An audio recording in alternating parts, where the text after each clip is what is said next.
नमस्कार, मैं हूं पवन त्यागी। अवमानना के केस में 2 साल की सजा प्राप्त राहुल गांधी, जिनकी सदस्यता भी रद्द हो गई लोकसभा की, अब वो जो ये कह रहे थे कि मैं सावरकर नहीं हूं, मैं माफी नहीं मांगूंगा, अब उनके वकीलों ने तैयारी कर ली है कि वो सूरत की सेशन कोर्ट में बाकायदा अपील करेंगे और वो ये कहेंगे कि हमें जो है सुना जाए, हम अपनी बात रखना चाहते हैं। और सूत्रों की माने तो वकीलों ने अब राहुल गांधी को यह सलाह दी है कि वो कोर्ट में खड़े होकर जज साहब के सामने माफी मांग लें। मैं सावरकर नहीं हूं तो जनता कह रही है कि आप सावरकर हो भी नहीं सकते, और ऐसा कहने के कारण से खास तौर पे महाराष्ट्र में उनसे जो उनके सहयोगी दल हैं वो भी अलग थलग पड़ गए हैं और उन्होंने सीधी सीधी चेतावनी दी है कि आप अगर हमारा आधार खोना नहीं चाहते और हमारा साथ लिए रखना चाहते हैं तो आपको सावरकर के मुद्दे पर मौन होना पड़ेगा और हम इस मुद्दे पर आपके साथ नहीं हैं। इसके अलावा यह सब लोगों के मन में सवाल था कि राहुल गांधी जैसा बड़ा नेता, उनके पास बड़े बड़े वकील, सुप्रीम कोर्ट में जाने माने वकील, हमने देखा है कि हर केस में जिस तरह से अभिषेक मनु सिंघवी पैरवी करते आए हैं, ऐसे मामलों में क्या ऐसा हुआ कि राहुल गांधी के मामले में कुछ नहीं बोले और ना किसी ने अपील की, ना राहुल गांधी को कोई सलाह दी। 2 साल की सजा भी भूल गई और उनकी लोकसभा की सदस्यता भी रद्द हो गई। इस मामले को लेकर कांग्रेस के जो नेता हैं, उनको नेता कहें या संत ये तो अलग बात है, वो धार्मिक नेता प्रमोद कृष्णन ने बाकायदा टीवी पर बोला है कि एक तरफ जहां प्रवक्ता पवन खेड़ा था, 1 घंटे में ही उनके लिए अपील कर दी गई, वहां जो कांग्रेस का सबसे बड़ा लीडर राहुल गांधी, उसके लिए 1 हफ्ता निकल गया, ना कोई अपील ना कोई हलचल। अब सवाल यह है कि जो कांग्रेस के लीडर इस बात को महसूस कर रहे हैं कि भाई अपील क्यों नहीं करा जा रहा, राहुल गांधी की तरफ से वकील कोई खड़ा होकर सुप्रीम कोर्ट में जा सकता था, उसको याचिका दायर करके स्टे ले सकता था। 30 दिन का समय भी कोर्ट ने दिया कि यह सजा जो है 30 दिन बाद शुरू होगी, 30 दिन की राहत है। लोकसभा की सदस्यता तो रद्द हो गई, लेकिन सजा यानी जेल जाना वो 30 दिन का टाइम है कि आप याचिका दायर कर सकते हैं। तो अब सवाल ये उठ रहा है कि राहुल गांधी के सलाहकार और राहुल गांधी के मन में आखिर चल क्या रहा है कि उन्होंने अभी तक याचिका दायर नहीं की, तो क्या राहुल गांधी जेल जाने के लिए तैयारी कर रहे हैं, वो माफी नहीं मांगेंगे? इस पर आपको बता दें जो सूत्र हैं, सूत्रों के हवाले से एक खबर आई कि शुरू में इन कांग्रेसियों ने एक प्लान किया और उन्होंने राहुल गांधी को यह सलाह दी कि आप डटे रहना और कोर्ट में बाकायदा यही कहना कि मैं माफी नहीं मांगूंगा। जब आप माफी नहीं मांगेंगे तो कुछ सजा भूल जाएगी, जब सजा भूल जाएगी तो कोर्ट आपको 2, 4, 5 दिन की सजा देगी, आप जेल जाएंगे, और जब जेल जाएंगे तो फिर हम क्या करेंगे, हम संसद में हल्ला करेंगे और पब्लिक से कहेंगे, जो कांग्रेसी कार्यकर्ता हैं, कि वो सड़कों पर उतरें। जब सड़कों पे उतरेंगे तो पुलिस लाठी चार्ज करेगी, जब पुलिस लाठी चार्ज करेगी तो बवाल होगा, और जब बवाल होगा तो भाजपा शासित राज्यों में भाजपा बदनाम होगी। और इसका लाभ क्या होगा? इसका लाभ होगा कर्नाटक में। कर्नाटक में आप सब जानते हैं वहां चुनाव है, 10 मई को चुनाव है, 13 मई को मतगणना है, और इन कांग्रेसियों ने एक प्लान तैयार किया, ऐसा सूत्र कह रहे हैं कि क्यों ना पूरे देश में अराजकता का माहौल पैदा कर दिया जाए, खास तौर पे कर्नाटक में दंगे करा दिए जाएं और इस तरह का माहौल बना दिया जाए कि भाजपा शासित राज्यों में देखिए कांग्रेस के कार्यकर्ताओं को पीटा जा रहा है, जेल में भरा जा रहा है। प्लानिंग कुछ इस तरह की थी, ऐसा सूत्र बता रहे हैं। लेकिन पी चिदम्बरम जी, जो कि कांग्रेस के सीनियर लीडर हैं, उन्होंने ये कारण बताते हुए इस हवा खोल दी। हवा कैसे, राहुल गांधी कह रहे थे ना, हवा निकल गई। इस सारे जो षड्यंत्र था, जो इनकी साजिश थी, उसकी हवा निकाल दी। पी चिदम्बरम जी ने बाकायदा मीडिया में बयान दिया कि प्लानिंग कुछ इसी तरह की थी कि भाई जनता आएगी, आंदोलन करेगी, कांग्रेसी कार्यकर्ता सड़कों पर उतरेंगे और राहुल गांधी का सपोर्ट करेंगे। लेकिन पी चिदम्बरम ने बताया कि ऐसा हुआ ही नहीं। कांग्रेस के बड़े बड़े नेता राहुल गांधी के पक्ष में सड़कों पर नहीं आए, ना कोई आंदोलन हुआ। संसद में हल्ला जरूर हुआ, प्रदर्शन भी हुआ, सत्याग्रह मार्च निकाला गया, लेकिन वो सत्याग्रह मार्च सुपर डुपर फ्लॉप हो गया, क्योंकि जनता ये समझ रही थी कि राहुल गांधी जिस तरह की बदतमीजी की भाषा बोले, जिस तरह से एक पूरी कम्युनिटी को, जो कि ओबीसी कम्युनिटी है, उसका अपमान किया, तो भाई कांग्रेस के कार्यकर्ताओं में भी ओबीसी वर्ग के बहुत सारे लोग जुड़े हुए हैं। अब ओबीसी खाली मोदी थोड़ा ही है देश में, जो जाट कम्युनिटी है वो भी ओबीसी में आते हैं, उसमें जो और बहुत सारी ऐसी जाति है, मतलब कम से कम बहुत सारी कम्युनिटी ऐसी है जो ओबीसी वर्ग में आती है। उन सबको लगा कि राहुल गांधी ने जिस तरह की भाषा का इस्तेमाल किया है वो उनको नहीं करना चाहिए था, और इसीलिए वो वर्ग सड़कों पर नहीं आया।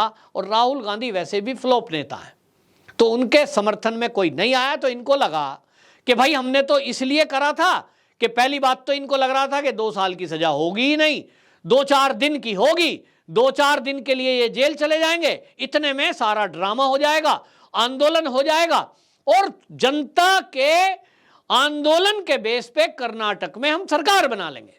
इनका पूरा ध्यान कर्नाटक पर है। अब हुआ उल्टा, कोई सड़कों पे उतरा नहीं, आंदोलन हुआ नहीं, और मंसूबे फेल इसलिए भी हो गए कि सजा भूल गई 2 साल की। इनको लगता ही नहीं था कि 2 साल की हो जाएगी, मैक्सिमम सजा हो गई। तो अब कह रहे मैक्सिमम कैसे हो गई? अरे भैया ये जज साहब के ऊपर होता है, वो आपसे पूछ के थोड़ा ही करेंगे कि सजा 2 दिन की करूं कि 5 दिन की। ये राहुल गांधी मेरे सामने खड़े हैं, ये तो महामानव हैं साहब, ये तो कांग्रेस के बहुत बड़े लीडर हैं, मैं डर जाऊं इनसे, 6 महीने लिख दूं, पूछ लूं इनसे कितनी लिखूं। ऐसा थोड़ी होता है कोर्ट में, कोई ऐसा थोड़ी होता है कि जज साहब अब आपसे डरेंगे। कांग्रेस नहीं है अब सत्ता में, और जज साहबों को आप डरा सकते हो, ऐसा पहले भी नहीं होता। बहुत सारे जज हैं जो बिल्कुल निष्पक्ष रूप से बिना डरे अपना निर्णय देते रहे हैं। तो इनको लगता है कि वही शासन हमारा चल रहा है, हम तो डरा देंगे। तो भाई सब जज तो डरते नहीं। हां, राहुल गांधी जो कह रहे हैं मैं डरता नहीं हूं, मैं डरता नहीं हूं, वो जरूर डरे हुए थे, लेकिन उनको वकीलों पे भरोसा था। अब पी चिदम्बरम जी ने पोल खोल दी कि कारण क्या है, इसलिए अपील पहले नहीं कर रहे थे। और बहाना क्या ले रहे थे? जब प्रेस कॉन्फ्रेंस करके पत्रकार पूछते थे किसी कांग्रेसी से कि भैया राहुल गांधी की सदस्यता चली गई, 30 दिन धीरे धीरे करके कम हो रहे हैं, 23 मार्च को जो है सजा बुली है, 22 अप्रैल को ये 30 दिन पूरे हो जाएंगे तो राहुल बाबा को जेल भी होगी, तो क्या आप अब जेल में जाने देना चाहते हैं? अपील क्यों नहीं कर रहे? तो ये क्या कह रहे थे, आपने भी सुना होगा, ये कह रहे थे वो जो जज साहब का फैसला है वो गुजराती भाषा में है और हम उसको ट्रांसलेट करा रहे हैं। अब देश की जनता मूर्ख नहीं बनती, देश की जनता को पता है कि भैया ट्रांसलेट करने में कई दिन नहीं लगते हैं, कुछ मिनट लगती हैं। आजकल तो गूगल भी है ट्रांसलेटर, लेकिन मान लो चलो कानूनी कोई दाव पेच है, कोई भाषा ऐसी है जो गूगल ट्रांसलेटर ट्रांसलेट ना कर पाए, तो भैया आजकल तो वकील ऐसे हैं काबिल हर जगह, गुजरात में भी है। और सबसे बड़ी बात, सारे लोग कह रहे हैं ये किसको मूर्ख बना रहे हैं, भाई गुजरात का कोई काबिल वकील पकड़ लेते, बहुत ऐसे हैं जो इनके फेवर में, भाई वकील का तो काम है ना अपने मुवक्किल की पैरवी करना। यदि गुजरात का कोई वकील पकड़ लेते तो ना भाषा की बात थी ना ट्रांसलेट की बात थी, और वो इनका केस भी लड़ता, क्योंकि केस कोई बहुत लंबा चौड़ा तो था नहीं, माफी मांगते ही केस खत्म। लेकिन इन्होंने तो माफी मांगनी नहीं थी, गुजरात का कोई वकील करना नहीं था, गुजरात के किसी वकील पर इनको क्योंकि यकीन नहीं है, यकीन तो इनको किसी जज पर भी नहीं है। राहुल गांधी की माने, कांग्रेसियों की माने तो इनको यकीन है ना अमेरिका, यूके ऐसे वकीलों का और जजों का है, भारत के किसी जज पर इनको यकीन नहीं है। जो फैसला आएगा इनको तो कहना ही है मोदी जी के दबाव में आया है। तो इनको लग रहा था ये फैसला आएगा, जज साहब इनको 2-4 दिन की सजा दे देंगे तो जज को भी घेरने का मौका मिल जाएगा। हम कहेंगे देखो भाई गुजरात में ये जो जज हैं ये मोदी के दबाव में काम कर रहे हैं। तो ये बयान आया भी, आपने सुना, लेकिन अब सीधी बात ये है, सीधी कि भैया अब सो के उठ गए क्या, अब कैसे अपील करने जा रहे हैं? सूत्र बता रहे हैं कि सोमवार को ये अपील करने जा रहे हैं और 3 अप्रैल को दिल्ली के वकीलों की टीम अब सूरत जाएगी और इस केस में अपील करेगी कि भाई हमको सुना जाए। तो हाई कोर्ट में अपील की जा रही है, अब वो अपील करेंगे तो सुनवाई होगी। तो अब क्या प्लान है?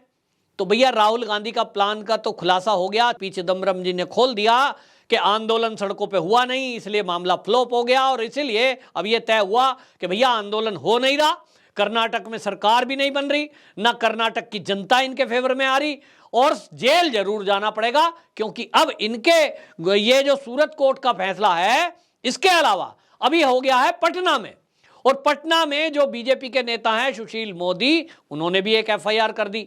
वहां इन्होंने याचिका लगाई वकील ने कि साहब प्रस्तुत होने के लिए छूट दी जाए। कोर्ट ने फटकार लगा दिया कि नहीं, आपको प्रस्तुत होना है। तो भैया 2019 में सुशील मोदी ने जो केस किया था उसमें 12 अप्रैल डेट लगी है और 12 अप्रैल में राहुल गांधी को बुलाया है जज साहब ने, क्योंकि अब जज साहब भी समझ रहे हैं अब तो राहुल गांधी आम आदमी है, एमपी है ही नहीं, सदस्यता रद्द हो गई, तो एक आम आदमी की तरह इनको टैकल किया जाएगा। ना कोई विशेष सुविधा मिलेगी, ना किसी से परमिशन लेनी है, क्योंकि जब सांसद होता है तो उसके लिए तो लोकसभा के स्पीकर से परमिशन लेनी होती है। अब तो उठाओ और जेल में डाल दो। तो जब कांग्रेस के वकीलों ने सलाह दी होगी कि राहुल जी आप जो सावरकर सावरकर कहला रहे हो ना, वो सावरकर तो हो ही नहीं, हो भी नहीं सकते, कई जन्म में नहीं हो सकते, तो सावरकर बनना छोड़िए और अब राहुल बाबा रहिए और अब जो है सीधे सीधे कोर्ट में जाके माफी मांग लो, वरना इतना केस होगा कि अभी 5 एप्लीकेशन बाकी हैं और अभी तो इसमें और सोने पे सुहागा होने जा रहा है। जो आईपीएल मैच कराने वाले क्रिकेटर आप जानते हो ना टीम के, ललित मोदी, उन्होंने भी घोषणा कर दी कि राहुल गांधी को मैं यूके की कोर्ट में करूंगा केस। तो इंडिया वाले फिर भी कुछ कानून हल्के हो सकते हैं, इनको छोड़ दें 2-4 महीने में, मैं कराऊंगा यूके की कोर्ट में, क्योंकि इन्होंने मुझे भगोड़ा कैसे कहा। कांग्रेस के टाइम में आया हूं, मैंने आईपीएल कराया और 100 अरब डॉलर वो बोलते हैं कि मैंने आईपीएल में ये धंधा बिजनेस हुआ, और उन्होंने घोषणा कर दी, उन्होंने कहा मेरे पास कांग्रेसियों का कच्चा चिट्ठा है कि विदेशों में इनकी कितनी प्रॉपर्टी है, और ललित मोदी ने तो ये तक बोल दिया कि कहां कहां है, मेरे पास एड्रेस, फोटो, प्रूफ सब कुछ है, ट्वीट किया उन्होंने। इसके बाद हड़कंप मच गया कांग्रेस में कि ये तो मोदी से पंगा गलत ले लिया। अभी तो नरेंद्र मोदी ने कुछ किया नहीं है, ये तो बाकी मोदी हैं, इन्होंने ही उलझा दिया है। तो ललित मोदी ने भी इनकी नींद उड़ा दी है, क्योंकि अब वो अगर सामने आ गए और कुछ नहीं करना ललित मोदी को, तो केवल अमित शाह जी को एक मेल भेज दें, ट्वीट ही कर दें, हम अपना काम कर देंगे, वो बता दें कहाँ कहाँ एड्रेस बता रहे थे, वो फोटो एड्रेस सब दे दूंगा कांग्रेसियों के, जो प्रॉपर्टी और कहाँ कहाँ इन्होंने महल खरीद रखे हैं। ये पब्लिक में आया तो राहुल गांधी की भारत जोड़ो भारत तोड़ो सारी यात्रा बर्बाद, और ये कांग्रेसी जितने ड्रामे कर रहे हैं इन सब का ड्रामा भी नष्ट होकर ये जेल में जाएंगे, क्योंकि अमित शाह जी वो व्यक्ति हैं कि जरा पता लग जाए बस अवैध संपत्ति का, ईडी रवाना कर देते हैं तुरंत। तो कुल मिलाकर समझ में आ गया कि पंगा गलत व्यक्ति से ले लिया, चुपचाप सरेंडर हो जाओ और माफी मांग लो, और अब सावरकर पे भी एक शब्द बोलना मत, नहीं तो जो सावरकर प्रेमी है ना, देशभक्त लोग, राष्ट्रभक्त लोग, वो भी बस थोड़ा सा आए थोड़ा ना अपनी पे, तो इतनी एफआईआर होंगी, इतनी एफआईआर होंगी कि तारीख पे जाते जाते हवा खराब हो जाएगी। राहुल गांधी जी के शब्दों में कहूँ तो हवा निकल जाएगी। आपकी क्या राय है कमेंट बॉक्स में जरूर बताएं। वंदे मातरम।